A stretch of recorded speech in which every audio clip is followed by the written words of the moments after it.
You are listening to the Scholar Circle at scholarcircle.org. I'm Maria Armoudian. Why have so many human rights campaigns, such as Free Tibet and the Falun Gong, failed in China? Why have others, better environmental protection, HIV/AIDS care, fared better?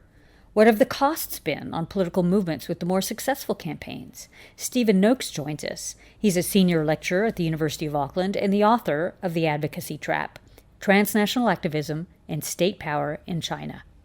Welcome to the Scholar Circle, Stephen Noakes. It's great to have you here talking about your new book, The Advocacy Trap. Perhaps the title is the place to start. Why is it a trap? Well, I call it The Advocacy Trap because most of the international actors, NGOs, foundations, and so forth that initially flowed into China thought that they were going to change China from the outside in. And what has happened more often than not, actually, is that the reverse is true. They themselves wound up in a position where their mission and message was actually shaped through their engagement with China's government. The way you approached the book is you sort of contextualized it within this context of international NGOs and human rights groups that other scholars have studied about how they do manage to change things through this interconnectedness. You sort of debunked that works all the time. Engagement was supposed to be an alternative to isolation. Isolation had not worked. For example, the United States had attempted to do this with Cuba, an embargo that was supposed to bring the Castro regime to its knees, and then 50 years later was still in place and simply had to be abandoned for lack of desired effect. Engagement, on the other hand, was supposed to be about bringing non-democratic regimes like China into the global conversation. Let's make them play by the same global trading rules as everyone else. Who knows, maybe we can socialize these countries to liberal values in one way or another. Seems that that's not the case either. Now, the previous scholars who had looked at NGO advocacy, what do you think it was that they missed? There was a time when NGOs in the study of international politics were supposed to be the tip of the spear at a time when states, governments, as traditionally defined, were in decline. This is the immediate post-Cold War era, and scholars were writing very openly about the declining relevance of states, about the obsolescence of states in both real and conceptual terms. What was replacing those states and that international system of states was a global civil society, they said. This was what globalization was about, a borderless world. It turns out borders and states actually matter quite a bit. I, of course, have the benefit of hindsight. It's been 25, 30 years now since a lot of these writings came out, but governments matter an enormous amount. State policies matter an enormous amount for the crafting of the mission and message of advocacy networks and NGOs. So the idea of it just being civil society mattering and being interconnected, I mean, it seems like states matter, but economic connections matter more. They may do. And there are elements of economics at play in all of the groups that I've studied for this book, each of the 6 different advocacy networks. Other things may matter just as much. For example, personal connections. Knowing someone on the inside is often 3/4 of the battle.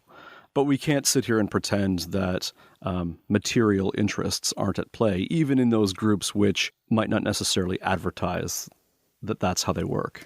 So I suppose somebody could say that what you're guilty of is something that you actually said in the book. You said we have to now look at the unromantic and often uncomfortable realities. Maybe you're guilty of saying to the optimists, let's get real.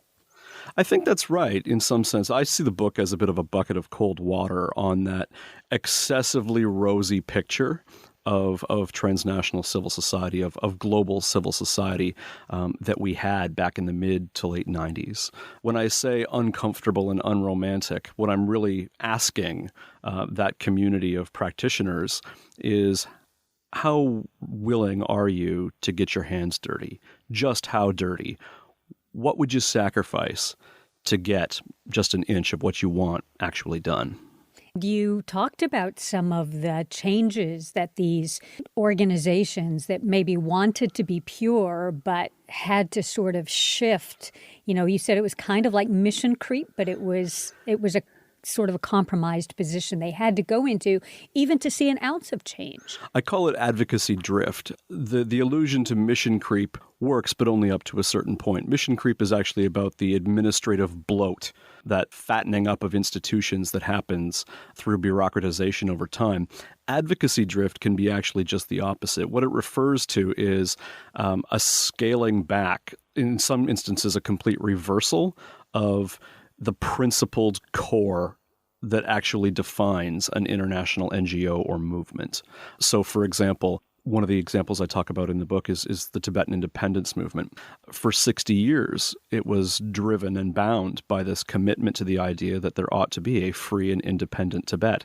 That is no longer the core idea, the core mission. What exactly happened here? Well, I think it was 60 years of banging one's head against the wall. It was very clear that China's government was never in a million years going to go for that. So there had to be this strategic tailoring of the central objective in a manner that was palatable to those who actually comprised that movement. And so if you were going to describe what that achieved, what would you say that is? In that particular case, I don't think it's clear yet. I do couch that at the end of the book and say I don't think the story is finished. Normally what I would say, at least in the context of the Tibetan independence movement, is that with the head cut off, the body will die.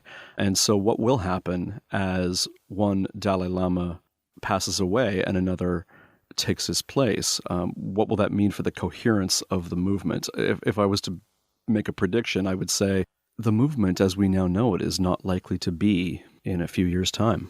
And that's largely because China's government just refused to play in the ways that they wanted them to. That's right. I mean, it's almost never the case that foreign activists succeed in convincing China to change its mind, to change its policies on a given issue.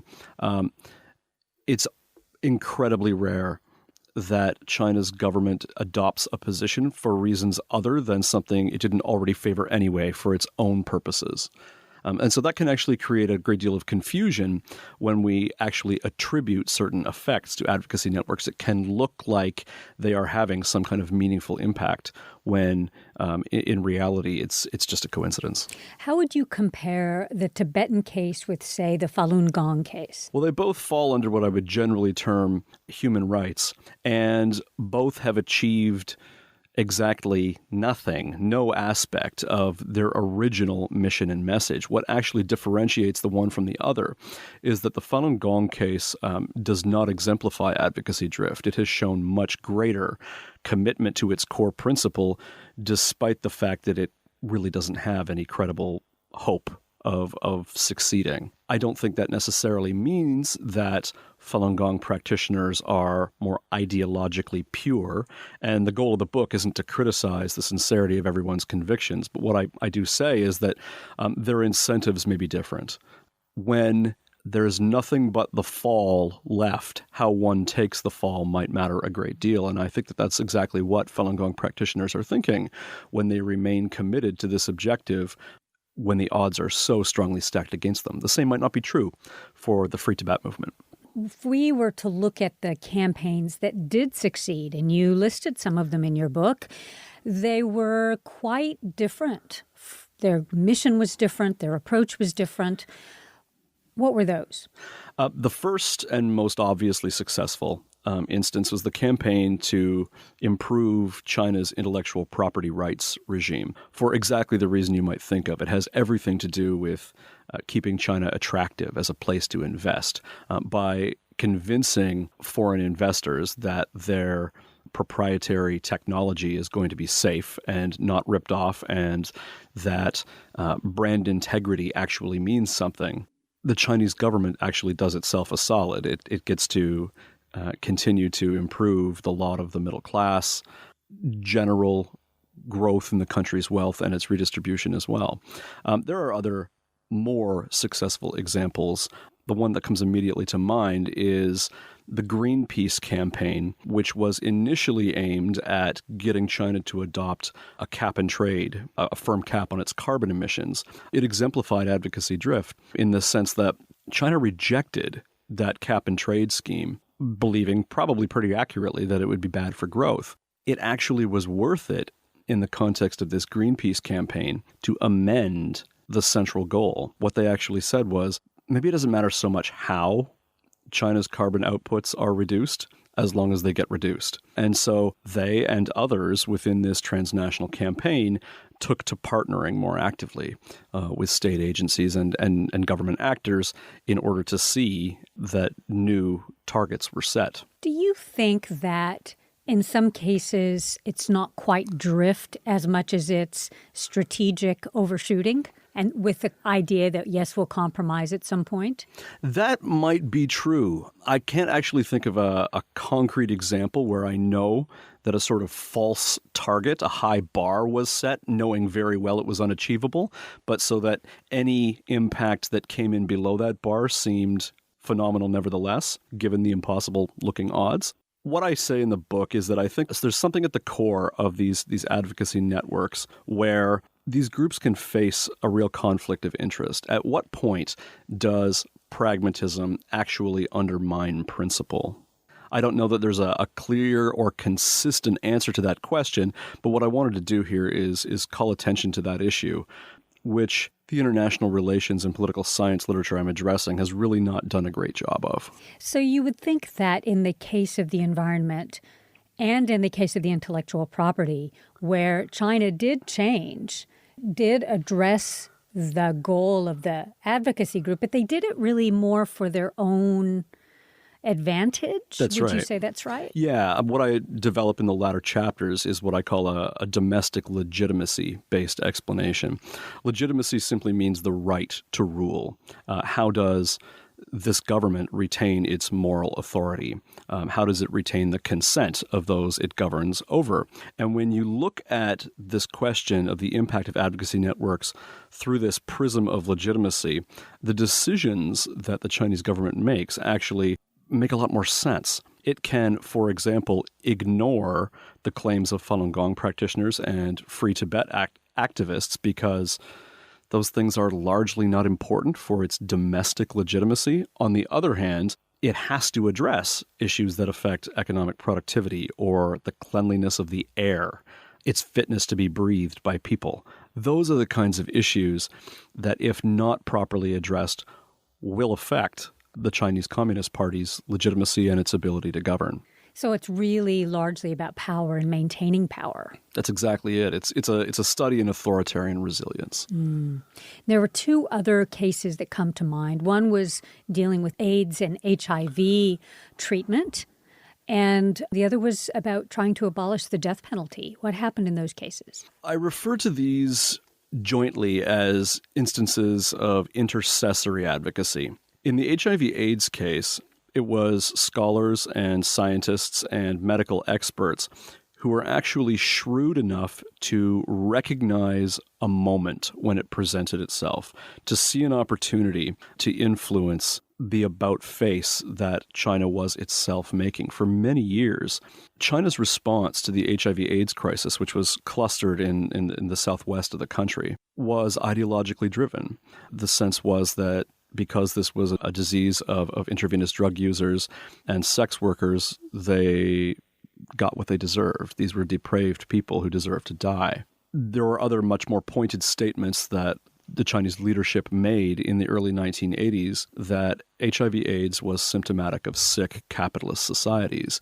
It wasn't until quite a while later when the disease actually threatened to undermine the party's own legitimacy in action in addressing a public health crisis, for example, that there came a moment when UN scientists and sympathetic others from around the world were able to say, you know what, we think we could present information to China's government in such a way that they will find palatable. They spoke the value-neutral, ostensibly value-neutral language of science and said, here's our data, here's what we think you can do to address this problem. And that, for China's government, was a win-win. They got to address the concerns of the Chinese public and show themselves to be accountable, responsible, able to deal with emerging health crises. The case of the death penalty abolition campaign is somewhat different. This is one of those instances where attributing a causal effect to the international campaign is, I believe, a mistake. There have been vast reductions in the numbers of the executed in China in recent times. We are not in a position to say exactly what those numbers are because technically the number of death sentences carried out each year remains a state secret. However, the best available information, which comes from Amnesty International, says that it's roughly half what it was a decade ago. One might be tempted, therefore, to assume that international pressure, international scrutiny has had something to do with it. It's actually not the case at all. Beginning in 2007, a new policy was introduced known in English as kill fewer, kill carefully. The idea was to retain the death penalty for the most serious offenders while actually making it more institutionalized, more juridical. In this way, China's Communist Party got to appear both tough on crime when circumstances warranted and increasingly law-bound. It was about demonstrating a commitment to stability and order, but also a commitment to the rule of law. These are announced and well-known priorities for China's Communist Party. So again, it scores a victory, but it's not clear that international activists really had anything to do with it at all. So it seems like one of the arguments in your book is that there can be, if framed properly and if focused properly, changes in particular policies in an incremental way in a country like China, an authoritarian country, but don't expect anything major. That's right. I mean, it's really about redrawing what we mean by success, reconceptualizing success, and understanding that in the extremely unlikely situation that an international group succeeds in getting China to change its mind, these are really baby steps that are being taken. You cannot expect major changes overnight, and if those changes were to occur, it's probably not because of something an NGO did. One of the journalists I interviewed before for a book was using the sentence of those with the guns make the laws.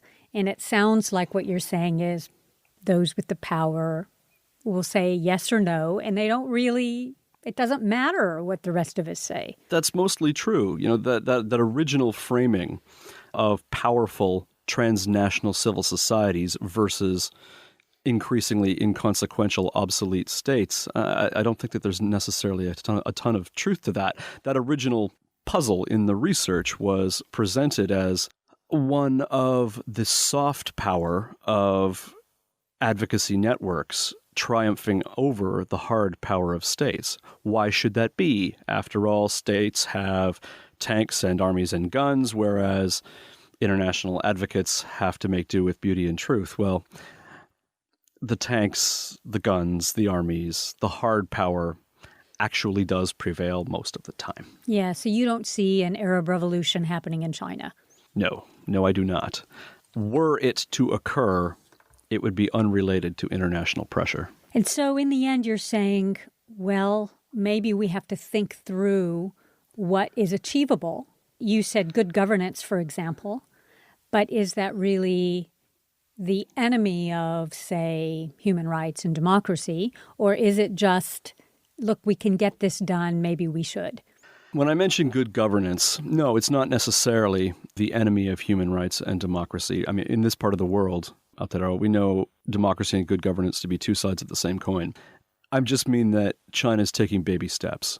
It is a better governed country, substantially better governed than it was 40 years ago, for example. It's just extremely unlikely that outsiders, foreigners somehow, are going to be able to promote larger changes. Those sorts of things have to come from within. Unless there's an economic reason for it. It's substantially more likely to come from within because of this focus that the party has. Some might say obsession with domestic legitimacy.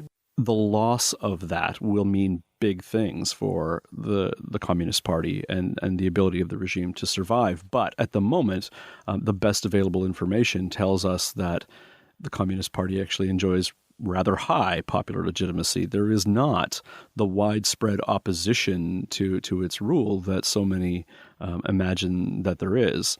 And this means that certain things like Falun Gong and the Free Tibet movement actually are not terribly important and can just be shunted aside with no political cost. Other things, that's not necessarily true of. There would be a reckoning for a party that did not take responsibility for a major public health crisis or failed to deliver a public good like drinkable water, clean air, something like that. You mentioned that sometimes they use the frame, for example, in the AIDS crisis, of, oh, this is just, ugly, dirty capitalism rearing its ugly head. But isn't China, in fact, a capitalist country? That rhetoric is very old now. They tend not to talk like that anymore. But it was incredibly common back in the mid-'70s. China's new until rulers, they became capitalists that's themselves. Right. It was really not until after 76 when the second generation of leadership came to power and there was a more market-oriented model of socialism for China. The term socialism with Chinese characteristics covers all sins, right? I think it's fancy talk for reinventing the rules, making them up as we go along. The official slogan given to this is crossing the river by feeling the stones. Practice is the sole criterion for determining truth. It means we're making it up as we go along, but you can't simply back away from all that old-time socialist rhetoric. It would mean telling a country of 1.25 billion people that they had been lied to. What you have to do is tweak what Chinese socialism actually means, continue to reinvent the party's own mission and message in accordance with social expectations and demands. That is how China's Communist Party can actually survive when so many other strong communist states didn't 25, 30 years ago. Well, part of that is that it's not really communist. It helps that people are able to afford a little more. So they use the term Communist Party, but it's not communist really at all. It looks different to us from the outside. It certainly wasn't the communism that Marx talked about. It's incredibly different from that. It's not an old-time Leninist state. But equally, some of those old-time institutions have not faded away nearly as quickly as you might have thought. There are distinct socialist mentalities that remain, one of which is an intense distrust for civil society actors, whether those are domestic or foreign. You would think that along with market reforms and opening up, that there would be greater space for transnational civil society, for domestic civil society. It's not true. If anything, it's gotten much tighter. And China comes by this stance quite honestly, given its origins of Leninist stock and its not so great interactions with foreigners in recent history. And when you talk about this tweaking that it's been doing, is that how you would contextualize the most recent governance advances of expanding the presidency into additional terms? Is that just tweaking, or is that something else? I think that's a little bigger now. I understood the recent proposed constitutional changes as mostly an undoing of the informal mechanisms that the second, third, and fourth generations of party leadership had put in place. It seemed since the late 1980s that what was emerging in China was a groupthink model, a form of collegial rule in which certain informal institutions mattered a great deal and were important for ensuring the survival of the party at moments of political transition and leadership succession. So one of these was mandatory retirement. Another was a formal cap on the term limits of the presidency. Now it seems that these things are actually not as important when you can have one leader with a great deal of power concentrated around them simply move those principles to the side when it suits them. And so ultimately, what do you think it will mean for China and for the rest of us? I don't think you're likely to see big changes in China for quite some time. And when I say big changes, I mean regime change. It's probably time to stop talking about a liberal democratic China. I'd only add parenthetically that China considers itself a paragon democracy. In fact, the Chinese indigenous understanding is that it is a more genuine democracy than is the United States. Why? Because instead of having someone sit down and write the Constitution and create institutions that then shape and guide the behavior of ordinary citizens, the Chinese system is one that attempts to build the institutions out of the culture, right? In that sense, the domestic argument in China is that it's actually more authentically democratic because it's more attuned to what people actually want. So the final thing in terms of China in the world that I just wanted to ask you about that is less tuned into the advocacy trap, but more just as you as a China scholar, is the move to militarize some of the islands in the South Pacific. What do you think that has in store? You asked me a moment ago about the impact for the rest of us. It certainly matters a great deal to New Zealand because it retains a certain caretaker role in conducting the foreign and any military affairs associated with these island countries. The most recent example of the thing you're talking about was the report that came out yesterday that China had been in discussions with Vanuatu over some sort of permanent military installation there. I think it just means that the balance of power in the region is slowly but palpably shifting, and that there is now an emerging tug of war between traditional aid powers, traditional superpowers, by which I mean the US, Australia, New Zealand, and so forth, and newcomers like China. Were I in a position to be speaking to Jacinda Ardern here and now, I think I would say, pay attention, Madam Prime Minister, to the message of the advocacy trap. Ask yourself those hard questions. Exactly what are your principles? How committed to them are you? How dirty are you willing to get your hands? Would you walk away from some of the trade commitments that New Zealand has made? Would you keep those commitments by shutting up when it's in the interest of shutting up? Tough questions. Yeah, it's really about searching one's soul, because it's almost surely not the case that by bringing China closer to Pacific Island societies, that China is going to be the one that's changed. Well, Stephen Noakes, the book is called The Advocacy Trap, senior lecturer at the University of Auckland. It's a great pleasure to host you. Thank you. Thanks so much for having me.